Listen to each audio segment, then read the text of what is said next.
Hello what's up दोस्तों, कैसे हैं आप सभी। फिर से आप सभी का स्वागत है आपके अपने चैनल में करियर भाई में। दोस्तों, बात आज कर रहे हैं कि एक आईटी मैनेजर के लिए कौन से स्किल्स रिक्वायर्ड होते हैं। यानी कि कोई भी कंपनी अगर किसी भी आदमी को एज अ आईटी मैनेजर के तौर पर काम पर रख रही है तो उसके अंदर कौन से स्किल्स वो कंपनी जो है वो ढूंढने वाली है, इसके बारे में हम बात करेंगे। लेकिन आगे बढ़ने से पहले अगर आप इस चैनल पर नए हैं, अब तक आपने सब्सक्राइब नहीं किया है, तो दोस्तों इंतजार किस बात का कर रहे हैं। ऐसे ही नए नए और इन्फॉर्मेटिव वीडियोस देखने के लिए चैनल को सब्सक्राइब कीजिए और साथ ही साथ आईटी मैनेजर से रिलेटेड और वीडियोस देखने हैं, जैसे कि इनकी जॉब रिस्पॉन्सिबिलिटीज क्या है, इनको सैलरी कितनी मिलती है, इनके इंटरव्यू के दौरान किस तरीके के सवाल पूछे जाते हैं। तो दोस्तों, इन सारे सवालों के ऊपर मैंने वीडियो बना करके रखे हैं, आप ऊपर आई बटन पर क्लिक करके उनको भी देख सकते हैं। तो चलिए दोस्तों शुरू करते हैं। तो दोस्तों, सबसे पहले बात करें अगर एजुकेशनल क्वालिफिकेशन की, तो जी हाँ, एजुकेशनल क्वालिफिकेशन इस फील्ड को जो भी स्टैंडर्ड होगा वो आपको चाहिए होगा। टिपिकली कंप्यूटर साइंस की डिग्री या सॉफ्टवेयर इंजीनियरिंग की डिग्री अगर आपके पास है तो ज़्यादा बेहतर हो जाएगा। अब बात करें एक एक अगर स्किल्स के बारे में, तो सबसे पहली बात तो आपके पास एनालिटिकल और प्रॉब्लम सॉल्विंग स्किल्स होना बेहद ज़रूरी है, क्योंकि ये आदमी वो होता है जो कि सारे इंफॉर्मेशन टेक्नोलॉजी डिपार्टमेंट का हेड होता है। तो कोई भी अगर सॉफ्टवेयर में इशू आ रहा है, वेबसाइट में इशू आ रहा है, हार्डवेयर में यानी कि कंप्यूटर में कोई इशू आ रहा है, तो यही लोग उसको मैनेज करते हैं। तो इसकी वजह से एनालिटिकल माइंडसेट होना बहुत ज़्यादा ज़रूरी है कि वो आदमी समझ पाए या उसके पीछे जा सके कि कहाँ से ये प्रॉब्लम जो है वो उभरा हुआ होगा या क्या इसका रूट कॉज होगा जिसकी वजह से ये प्रॉब्लम आ रहा है। तो वो उसे ढूंढना, इसके लिए एनालिटिकल माइंडसेट जो है वो चाहिए होगा। और प्रॉब्लम सॉल्विंग स्किल्स इसलिए चाहिए होंगे कि अब आपको प्रॉब्लम मिल चुका है तो अब उसके ऊपर सोल्यूशन क्या ढूंढे, उसको सॉल्व कैसे किया जाए। इसके अलावा टेक्निकल स्किल्स काफ़ी स्ट्रांग होने चाहिए। ऑब्वियस सी बात है कि अगर आप एक आईटी डिपार्टमेंट के मैनेजर के तौर पर काम कर रहे हैं तो आपको खुद को उस डिपार्टमेंट से रिलेटेड सारा नॉलेज होना चाहिए। तो जनरली सारा इनका काम जो है वो हार्डवेयर और सॉफ्टवेयर से रिलेटेड होता है, तो उसके अंदर की जो टेक्निकलिटीज़ हैं, उसके अंदर का जो नॉलेज है वो आपको होना बहुत ज़रूरी है। दूसरी बात है कि इन लोगों को प्रेशर के अंडर काम करने की आदत होनी चाहिए, क्योंकि ये लोग जो है वो हमेशा ही प्रेशर के अंडर ज़्यादातर रहते हैं, क्योंकि कभी भी अगर कोई भी सिस्टम फेल कर जाती है तो उनके ऊपर काफ़ी ज़्यादा प्रेशर होता है उसको रिकॉर्ड टाइम में जो है वो ठीक करना। क्योंकि जब भी कोई सिस्टम अगर बंद हो रही है तो उससे काम रुक रहा है कंपनी का, तो उनके ऊपर काफ़ी ज़्यादा प्रेशर होता है कि भाई इसको जल्द से जल्द ठीक करना है और काम फिर से शुरू होना चाहिए। तो इसके लिए काफ़ी ज़्यादा प्रेशर होता है।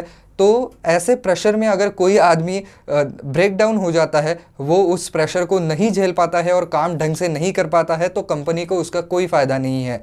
तो फिर आदमी ऐसा ही होना चाहिए जो कि प्रेशर के अंडर काम कर सके। इसके अलावा अटेंशन टू डिटेल होना चाहिए, क्योंकि कहीं पर भी अगर सॉफ्टवेयर का कोई भी प्रॉब्लम आता है तो यहाँ पर अटेंशन टू डिटेल बहुत ज़्यादा काम में आता है, क्योंकि बहुत छोटी छोटी बातें हैं जो कि बहुत बड़ा बड़ा इम्पैक्ट डालती हैं।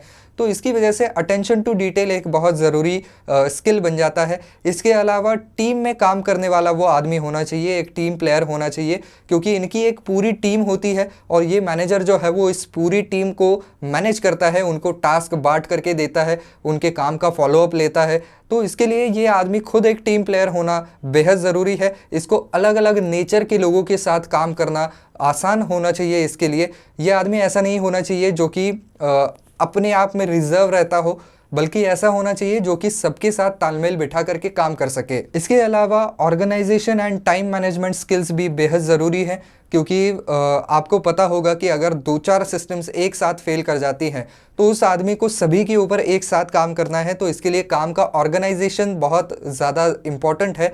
आपके पास जितने टीम मेंबर्स है, जितनी मैन पावर है, उसको ऑप्टिमल आप यूज़ कैसे करते हैं, कैसे उनको काम बांटते हैं और कैसे काम को बाइफरगेट करके उसका जो लोड है वो कम कर सकते हैं, यहाँ पर ऑर्गेनाइजेशन स्किल्स काम में आते हैं। और टाइम मैनेजमेंट वहाँ पर काम में आता है कि भाई कितने समय में हम ये काम जो है वो कंप्लीट कर सकते हैं, और अगर ये काम अभी कंप्लीट नहीं हो सकता है, उसको ठीक करना हमारे हाथ में नहीं है। अभी कोई दूसरा डिपार्टमेंट उसके ऊपर काम कर रहा है, तो बीच वाले समय में हम कोई दूसरा काम आगे बढ़ा सकते हैं क्या? इसके लिए आपके टाइम मैनेजमेंट स्किल्स काफ़ी काम में आते हैं। इसके अलावा मेंटेनेंस वर्क वगैरह भी करना होता है, तो उसके लिए भी टाइम मैनेजमेंट स्किल्स काफ़ी काम में आते हैं।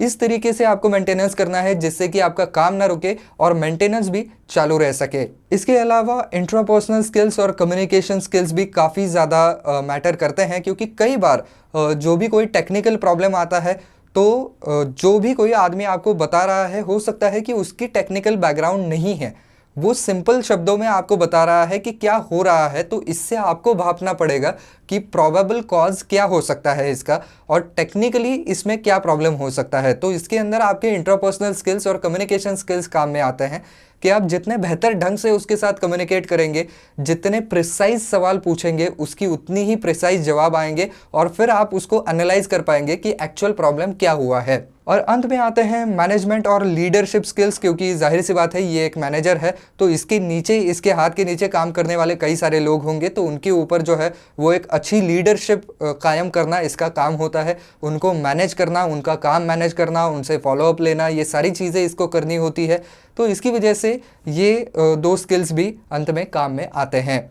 तो दोस्तों ये कुछ स्किल्स हैं जो कि एक आईटी मैनेजर के लिए बहुत ज़्यादा ज़रूरी है, या कोई भी कंपनी अगर किसी भी बंदे को आईटी मैनेजर के तौर पर रख रही है तो उसके लिए ये स्किल्स जो है वो ज़रूर मायने रखेंगे। तो बस दोस्तों आज के वीडियो में इतना ही। आई होप ये वीडियो आपको पसंद आया होगा, काम का लगा होगा। तो दोस्तों अगर वीडियो काम का लगा है तो वीडियो को लाइक ज़रूर कर दें, और आप ही की तरह आपके और दोस्तों की भी हेल्प हो सके इसलिए वीडियो को ज़्यादा से ज़्यादा शेयर भी ज़रूर कर दें।